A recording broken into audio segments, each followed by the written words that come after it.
அனைத்து தமிழ் நெஞ்சங்களையும் ஓலைச்சுவடி அன்புடன் வரவேற்கிறேன். ஒரு ஊரில் ஒருத்தர் இருந்தார். அவருக்கு 2 பெண் குழந்தைகள். அவர் சபரிமலைக்கு போக மாலை அணிந்து போகும் நாள் வந்தது.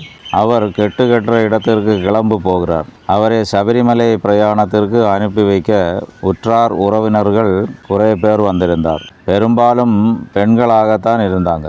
அப்புறம் நாங்கள் 1-2 ஆண்களும். அவங்க உள்ளே சாமி அறையில் கற்பூரம் காட்டிக்கிட்டு இருக்கும் சமயம். எல்லோரும் அந்த நிகழ்ச்சியை பார்க்க அவங்களுடைய வீட்டுக்குள் உற்று பார்த்துக்கிட்டு நிற்கும் சமயம்தான். நான் உள்ளே போகலை. வெளியில் ஏதோ யோசிச்சுக்கிட்டு ஒரு ஓரமாக நின்றிருந்தது. பார்த்தா ஒரு பெண்மணி, ஒரு 35 வயது வரும், வெட்டி இட்ட போல அங்கே கீழே விழுந்துட்டார். உள்ளே பார்த்துக்கிட்டு நின்றவங்க யாரும் அவங்களே பார்க்கவே இல்லை. உண்மையாக சொன்னால யாரும் அவங்கள கவனிக்கவே இல்லை. அப்போது கீழே விழுந்த பெண்மணி வலிப்பு வந்த மாதிரி கை கால்கள் வலிச்சுக்கிட்டு ஒரு மாதிரி சத்தம் போட ஆரம்பித்து விட்டது. அந்த சத்தம் பல மிருகங்களுடைய சத்தம் கலந்திருந்தது.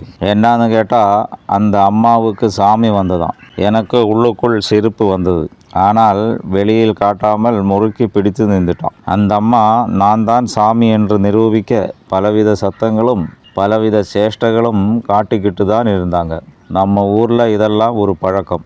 இறந்தவங்க யாராவது மேல் வந்த போலவும் ஏதாவது சாமி தன் உடலில் ஏறிய போலவும் நடிப்பது உண்டு. அங்கிருந்த குறை பொம்பளைங்க அந்த அம்மாவிடம் ஏதோ கேள்வியெல்லாம் கேட்டு என்னென்னமோ நடந்து முடிந்தது. அதுக்கப்புறம் 1 வாரம் தாண்டி நான் அந்த வீட்டில் 2 பெண் பிள்ளைகளிடம் சொன்னேன். இந்த மாதிரி சாமி வருவது, இறந்தவங்க வருவது என்று சொல்வதெல்லாம் பொய் தானம்மா அப்படின்னு சொன்னேன். இறப்பு என்று சொல்வது ஒரு முடிவு. பிறகு இது போன்று யாருடையாவது உடம்பில் வருவது என்று சொல்வது பொய். அது மட்டுமல்ல, கலியுகத்தில் சாமியும் யாருடைய மேலும் வரமாட்டாங்க என்று நான் அந்த பெண் பிள்ளைகளிடம் சொன்னேன்.